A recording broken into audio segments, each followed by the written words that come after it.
Welcome students, welcome to Topper IAS.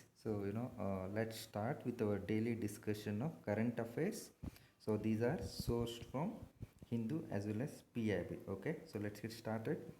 So the first one is with respect to Dravidian languages possibly spoken in Indus Valley. See, there is a paper study titling ancestral Dravidian languages in Indus civilization, meaning you are getting to see roots of Dravidian language even in Indus civilization. So what it further says is an ultra conserved Dravidian tooth word reveals deep linguistic ancestry and support genetics, meaning you are tracing roots of Dravidian word. You are finding the imprints of Dravidian word in Indus Valley civilization. So this is what the thing is.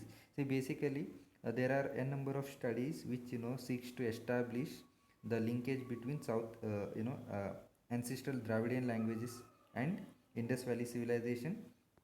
Okay, so what they do is they are trying to find out a root word, so certain common words which can be found in which are part of Dravidian languages, are they existing in even Indus Valley civilization, were they used in Indus Valley civilization.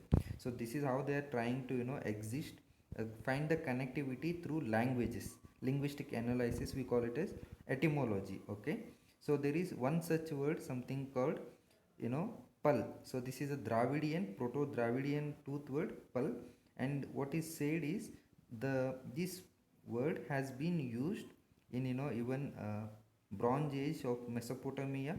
The elephant word is also used in Hurrian part of Amarna, and ivory word is also recorded in 6th century BC, particularly in Persian documents. So this is a root Dravidian word, but you get to see the use of this word even in all these civilizations, and the same word was also used in Indus Valley civilization also. So this is trying to establish a linguistic connection between Dravidian languages and Indus Valley civilization. Got the thing? So linguistically they are trying to establish a connection, so that gives you throwback light on history. Okay, so remember, Proto-Dravidian elephant word, it was a pal which got used in Indus Valley civilization as well as Mesopotamian, Armana, and even Persian documents also it is being seen. So see, history is all about establishing connectivity. So how do you establish connectivity? One way is establishing linguistic connections, because common words will be used. So next one is with respect to minister has said a statement that 88% of, he was giving the details. So what the article heading is, 88% of IIT Guwahati dropouts are from reserved quotas.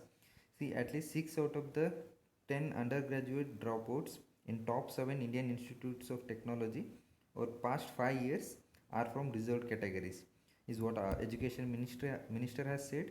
So what is the allegation is that Dalit and Adivasi activists, these students from these communities face high level of pressure and discrimination in these institutions, is the allegation. But what the education minister has said, that the main reason is securing a seat in other departments or institutions of choice or any other personal ground is the reason for people dropping out of IITs, is what he says. Not the discrimination, rather than certain personal reasons is the main cause, is what the minister has said.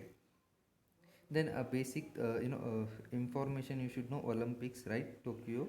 So Indians are winning the medals. So one wrestler, Ravi Kumar Dahiya, has made India proud by bagging a silver medal in men's freestyle 57 kg category in Tokyo Olympics. So good for the nation, making India proud. Then we have Indian men's hockey team also winning bronze medal in Tokyo Olympics. Okay, so this is particularly, you remember that a medal win for India in men's hockey team at Olympics is after almost a gap of 41 years. So long gap, right? So that is a sign of relief, for hockey players and all those stuff. So that's it for today. You can also download PDF of this document in the link that is shared below, and do download Topper IAS Institute app so that you get access to a number of these videos. Thank you.